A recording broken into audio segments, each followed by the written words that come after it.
The Distance, Final Ending, Part 1 down below. My H and I live a life of privacy. No one knew. As for the first A1, I didn't start church until after him. It's a complicated tale to say the least. I was in church for most of my crimes, but not the first one. I continued to sing because I love to sing, and I prayed constantly for God to help me change. I sang to him praying for change. I didn't quit because I didn't want to, but after my true change, I have stepped down for a while to find myself and repair my relationships with God and H. I haven't gone back yet. I will eventually. There were a few things that I promised to touch base on again, but for the life of me I cannot remember what those things were. My brain is a puddle of mush at the moment from a very long day at work. I had taken a leave for a while to handle some things with my children. This is my first week back and the workload is unbelievable. Getting used to the work schedule again, as well as handling counseling appointments with my son, appointments with his probation officer, scheduling his community service for times and areas where I can drive him before and after my own job. Did I mention that I homeschool as well? The most important thing in life is your family, your spouse and your children.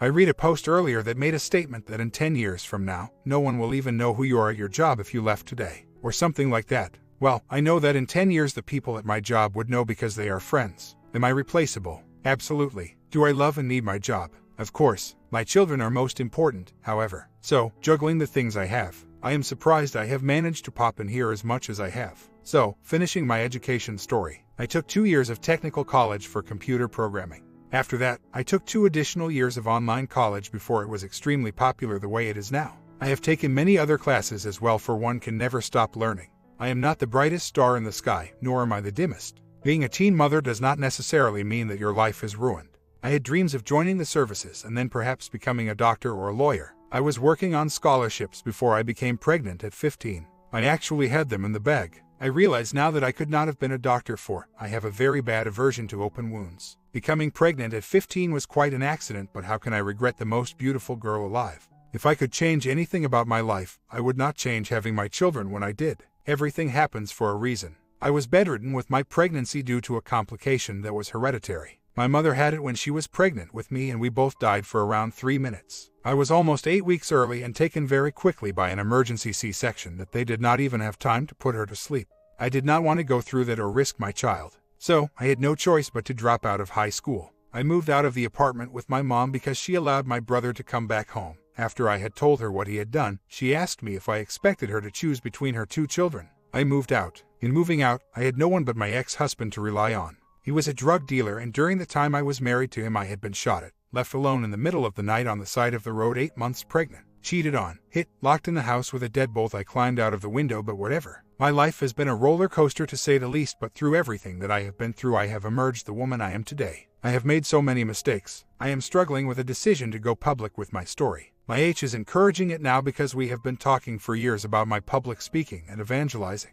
It is something I am praying about. I am also thinking of writing a book, but not sure that my story is even something that anyone would want to read in a novel. I know that so many people have been through so much more, and mine is not a special story. Yet, my H keeps telling me I need to tell it because it may just help someone someday. If it only helps one person get through a nightmare, then it would have been worth the telling. Cheaters can change. Alcoholics can change. Not without much hard work, but it can happen. I am still shaking and angry. I have not quite gotten over some of the things done to me from that period in my life, and even I cannot tell you why I allowed it.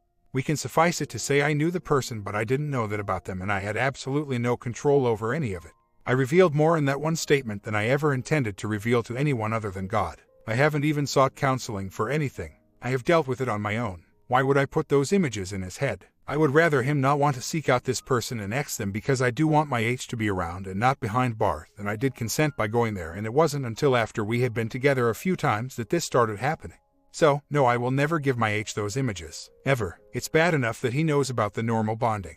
Jesus, isn't that enough? And he knows because I told him. I was going to post a few things in answer to the why question, but I am going to simply say this. I don't have all of the answers. I have the whys of why I did it. I have my reasons. I don't understand all of humanity. I wish I did have a book that would drop out of the sky that would tell us why people hurt one another, why people cheat, why we do anything that we do. It's all on an individual basis. To the next question, how do I know I am safe to be with? Well, I don't. Neither does he. No one really can know that the person they are with is safe to be with. You can't say that you know anyone with 100% accuracy. The dynamics of the human mind and heart go way beyond human comprehension. You can know what a person likes to eat or drink, how they like their bath water, and what turns them on. You can know their habits and eccentricities, but you can never read their mind, feel what is in their heart, and say with 100% that the person you are with is completely trustworthy in all situations. You can say that you can, but the minute something changes, you start doubting. Why do you think people get the VARs and the private detectives? As for how my husband lives with the uncertainty, we both live with it.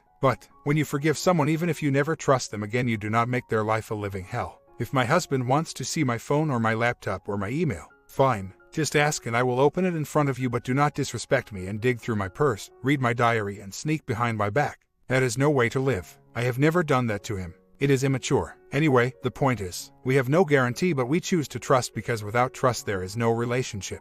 I can't stop him from cheating if he wanted to, and neither could he stop me if I wanted to. I have no desire to cheat anymore. If that desire ever came back, I would tell him. We would figure out why it came back and what we could do to change it.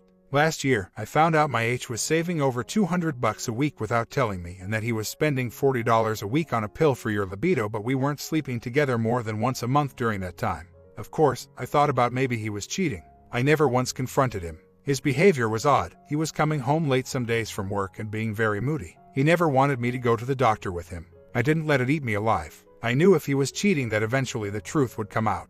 I chose to trust him. Turns out the pill he was taking was because he felt insecure about his performance with me. The money that he was saving was for a surprise vacation for us. The working late was to have extra money to save. The moodiness was from working too much and feeling like he couldn't please me. He had a vitamin D deficiency as well and just didn't feel like himself. Now, had I gotten angry and thought of him sleeping with my sister, I would have accused him of cheating and caused a big to-do for nothing. I didn't. I waited, and eventually he came to me and told me everything, and we talked and talked and talked. I don't have all of the answers. I wish I did. I only have my experiences to go on. Even though people vent and post in here, the truth is many people do not learn from taking others' advice. We only learn through our own mistakes. I love my husband. I am not in love with him because I believe being in love is something that is equated with new love that fades fairly fast. I love my H with a deeper bond that goes beyond a few butterflies in the stomach. I would lay down my life for him because I am selfish. I wouldn't want to face life without him. I know I could if I had to because I am strong-willed, but I wouldn't want to. I value his opinion. I look forward to laying my head on his chest when he gets home. I dance in the kitchen with him while he grins, and I sing off-key. I hold his hand at the dentist because he is a big baby. I rub his feet and he run my bath. If I am upset, I don't want to talk to anyone but him. If he is upset, he just wants to sit quietly with me until he is ready to talk. I can't imagine my life without him, and he can't imagine his life without me. He doesn't even want to talk about my aging. I was talking of my life insurance policy, and he spoke. "Yeah, it's good to have, but let's talk about something else. I don't want to talk about not having you around. I don't see a day of my life without him in it. He doesn't see a day of his without me. So now ask me, how do we deal with the uncertainty? Because we bask in all the riches we have in each other and don't worry about the uncertainty. We live each day as if it is our last." I don't think I ever mentioned anything about my physical awakening. I enjoyed bonding long before I cheated, and if you haven't read, in most of the affairs I did not enjoy the bonding. The only one I really enjoyed, if you must know, is the last one. A3, not any of the FWB in between. I always left asking myself why I did it when I get nothing from it except shame. Why did I do this yet again, I ask. I always left disappointed. Reading something via text, whether online or through a phone, does not have the inflection of a human voice. So, you say you are reading pride in my words, from the way I post them. But if you heard my voice and the way I spoke them, you would not say that. And I am not saying anything with pride, only stating a fact. But you are entitled to your opinion, for that is what it is, an opinion and not a fact. You really do not know me at all. But whatever, my boss tells me I am too naive sometimes and that I am too nice. She is like a lioness over me. My best friend, she is the same way and has been since we were children, and she beat up a guy messing with me. That is how we met. Why do people feel the need to protect me if I am such a prideful cougar? Rhetorical question, by the way. I can protect myself, just so you know, but everyone seems to want to step in front of me. It can be annoying, but I love them for it. They cannot protect me forever. They laugh at me when I get angry. I am so soft-spoken and no one takes that serious. I get angry over that alone. My instructor makes me angry on purpose so that I will hit him harder, kick harder, and turn red, and then he laughs at me. I know why, but it is so annoying. Even my H loves making me angry when we wrestle, and he laughs and laughs. I hate it at the time it happens. I had stopped caring about my H, and I didn't care if I hurt him at the time. I was selfish and only thinking about me and feeling alive again. I cheated, like one post said, simply because I could and I wanted to, and realized I didn't want what I thought I wanted. All the cliché reasons. I felt dead, alone, unloved, and controlled. I wanted to find me. I wanted to know my limits and what I was capable of. Curiosity X the cat, right. I needed to feel alive. But those answers are still never enough. It still doesn't satisfy the need to know why. I could say a million reasons why and it would not be enough. It would never be enough to help you heal. The why is not as important as you think. It's just a focal point to fixate on, a question to ask in an endless circle that can never be satisfied.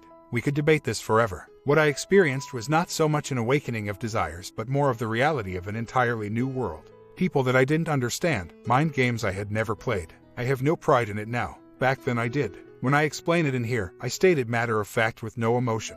No pride, no remorse. Just a fact. I feel remorse, I feel no pride in what I was. I was back then, mind you, full of pride but also full of fear. I hate my stretch marks, I am insecure about certain aspects of my body. So back then for all of those men to find me cute. Yes, I had pride in that. Not anymore. Because I realized that I was just a dirty object for them. I realized that those type of men didn't view me as the woman I am, but only how I could please them. I was no longer the marrying type. I was the object. I say that without pride. I say that with disgust. That woman is forever a part of me that I will always have to live with. And no, I am not a prideful person. That was a new experience for me. I prefer me the way I am now. Not innocent enough to be hurt anymore, but humbled enough to see my wrongs. It's not easy to think about the things that happened to me as a child and a teen. Think that I may have reenacted some of those things because of that is truly a terrifying thought. The fear that I went through during some of it was worse than anything I felt as a child. As a child, it was normal for me and I wasn't afraid, and I had a place in my mind that I disappeared into. Maybe when I am done with my son's therapy, I will consider I see if I feel that I need it or just to help me understand my actions of the past. Yes, it will open a can, but I am not afraid to face it. I know you said you are atheist and I am not one to push my beliefs on anyone, but my prayers have gotten me through. I don't for 1 minute think I got through this on my own. I know that God has brought me through. There will be more challenges for me in life, I am sure of it. I feel better equipped to handle them now because of my past. Some days, however, I don't feel 36. I feel 96. Other days, I feel 16 again. Well, actually when I was 15 and still going through some things, I went to the school counselor, the principal, my mom's best friends, the police. No one helped me. They never arrested my brother, he never faced any charges. My mom made him move out to live with her mother for about 3 months, then he came back and I left. After I left, there was a mental hospital within walking distance to my home. I would walk there every day and try to get an appointment with someone. Finally, they did let me in to see someone. That person listened to my story for about 5 minutes, stopped me while talking and crying and left the room. He came back and told me that they didn't do that type of counseling and handed me a card. I had no insurance, no car, no money, and was living with my boyfriend, my ex, and his dad. It seemed that everywhere I turned, I was rejected. I learned early on to depend on one person, me. I guess I just haven't reached out since then. My children always came first and my problems took a backseat. I also remember when I was in college that my professor would make little comments on my papers. One day he asked to see me in his office and told me that he sensed there was a lot going on within me and asked me if I needed someone to talk to. He was very young and attractive and I felt odd talking to him for some reason. He tried very hard to be a friend for me. He told me that I was different from anyone he had ever met. He never came on to me, never touched me, so it wasn't that. I worked hard for my grades in his class. A few of my other professors tried to get me to open up after that. I am certain that they would share my work from my rhetorics class and discuss the things I wrote about. They were all very supportive. They knew I was unmarried with 3 children at only 21 years old. I was with my age, but not married to him yet. I didn't want his support. I wanted to support myself and my children. Stubborn, I guess you could call it. I could never bring myself to tell these men what was in my heart. I wanted one place that I could be a normal 21-year-old in college. I wanted to experience normalcy. Even there, however, it wasn't to be. I still have my papers with the little notes. I often wonder what things may be different with me now had I sought out counseling. Would I have done the things I did? Would I have fallen so far? I can't change the past, I can only shape the future. My H doesn't want to know. Last night, I suggested I see for myself. He got angry at me. He wanted to know why after all of these years I want to go to IC and why I am suddenly letting this bother me. It's the past, it's over and done with. His words, I am not keeping secrets from him. He told me in the beginning he doesn't want details of my affairs or my abuse. I tried to talk to him last night about my abuse. He didn't want to hear it. He got agitated and angry. I dropped it. I did tell him that it is my choice if I want IC, and now he wants me to stop talking on this site. He said that it is the devil trying to bring up my past and cause us more problems that we don't need and have been doing fine without. So, I have let him decide. He decided from day one. But I wouldn't have wanted him to know the gory details ever anyway. We are all individuals here and entitled to keeping personal humiliation to ourselves if we so chose. It is enough for him to know I cheated. He does know basic details like with whom and how long and things like that. He doesn't know when, where, what we did. He didn't want to know, and if I tried to tell him he would shut me down. Maybe my H is right. I haven't felt this unsettled since I started posting these intimate details of my life. My stomach is in knots thinking about my past and the present, thinking that maybe I have damaged my H beyond repair. We haven't argued in a while, and last night we did, all because of me feeling a pain I haven't felt in a while. It has thrown me into a whirlwind of emotion that I need some time to process. I feel confused and actually a little hurt that he shut me down so fast without listening to me. I know you all have sympathy for my H and what I did to him, as well you should. But how long does a person have to pay for their mistakes? The rest of their life. If I would have to pay for this for the rest of my life, I would rather let him go so he could be with someone who hasn't hurt him and he would no longer suffer and I could be alone. If I ever divorce, I do not want to start over. I would rather do my own thing and be alone. I don't want the dating scene, getting to know someone else, revealing my past and going through that pain again. All of this has brought on a feeling in the pit of my stomach that I cannot describe, and I feel depressed now. I do not like feeling this way. It is a helpless feeling and a loss of control and reminds me oh too well of my childhood. I had blocked out years of my life of my dad doing what he did, and it wasn't until I was older that I started getting flashbacks. I guess it was more painful for me to relive what my dad did than what my brother did. Although my brother lasted the longest and he had more opportunity. I can't do this right now. I need a break to process some of the things said in here. I think some of y'all are forgetting the main difference here between my affair and some others. My H cheated too, with my sister no less. I know what he is feeling. It sucks. It really does. But my H is the one who didn't want the divorce. How many times do I have to reiterate that? If you read my prior posts, you will see that I am also not the type to be bitter, immature, or involve the children in this. I would let him go if he so desired. He didn't. I wanted to sell our house and move after the reconcile, but he refused. I wanted the country where we could start over. He didn't. Everything has mainly been his decisions here, because in my futile attempt to show my remorse I had let him control our lives again. He respects me more, but ultimately everything is his decision, and I feel smothered sometimes, and I think y'all are forgetting that I forgave him too. He doesn't want us to divorce, nor do I, but if he is still suffering, then he needs to let it go or let me go so we can both seek true happiness. I don't want him to suffer, and I don't want to live a life of groveling won't. I have no excuses for what I did. I feel like I am being asked the same questions over and over in 100 different ways. My H was insecure and jealous long before I ever cheated. He accused me when I was doing nothing wrong. He read my diary, wanted all of my passwords, just basically controlled and harassed every aspect of my life. One of the reasons I did cheat the first time was because I was being falsely accused of it constantly, and I got sick and tired of not even being able to go grocery shopping without being timed. That behavior almost destroyed our marriage for no good reason. I had never cheated in my life, and to be accused of it on an hourly basis nearly drove me insane. It was because he knew he had cheated and it was eating him alive, so he turned it on me. I had the false mindset that in his mind I had been cheating for years, so if I am guilty of it already and now I have the opportunity, why not see what the fuss is all about anyway? I had given up. My marriage was terrible before my affairs. I wanted a divorce. One can say that my affairs actually saved our marriage. I hate what I did, but I cannot deny that my marriage is much better after the affairs than before. I am not sure what would have become of us. I probably would have divorced him. I was actually starting to hate him long before I cheated. Of course, there is a fine line between love and hate. He once told me, before I cheated, before any affairs and before I found out about my sister and him, that he wouldn't mind swinging. I listened and found out that he wanted to swing with my sister. I of course did not agree. Anyway, that was then. I have no problem with my H knowing my email address and passwords. I do not have a lock on my phone. I share passwords with him. His email and mine have the same password. Our Facebook accounts are basically shared. Everything is an open book. What I do feel is wrong is sneaking around and backhanded lies. Digging through my purse searching for something that shouldn't be there. Waiting until I am in the bath to plunder my phone and then lie about it. Sneaking and reading my diary to the point I have quit writing in it because it is none of his business if I want to write about details of my thoughts. If I am not allowed to even have my own thoughts to myself, then something is wrong with this world. Not that I have anything to hide, it is the moral of the thing. The reason I say that I can't know if I would cheat again is simple. I am in a good frame of mind right now and have been for years. I feel that my faith has changed me, and I honestly feel that I will never cheat again. I don't want to, nor do I have the desire. But things unforeseen can change a person, and I have learned to never say never. I said my H would never cheat on me. He did. I said I would never cheat on him. I did. I said my children would never do the things they have done, 2 of them anyway, and they did. Every time I say never, it never happens. So, I say instead, I will have a prevention plan. I will keep the lines of communication open. I will do everything within my power to make my marriage grow and prosper, and everything that is out of my control I will pray for. If my H ever cheated on me again, I can't say what I would do. I would be devastated, but I can't for sure 100% say what I would do. I suppose you can simply say I am a woman that thinks outside of the box. And I believe that if you say you forgive me, then I don't expect you to forget, but I do expect you to act on that forgiveness and not throw it in my face every time we fight. Otherwise, you haven't forgiven me and you don't want reconciliation, so just divorce me.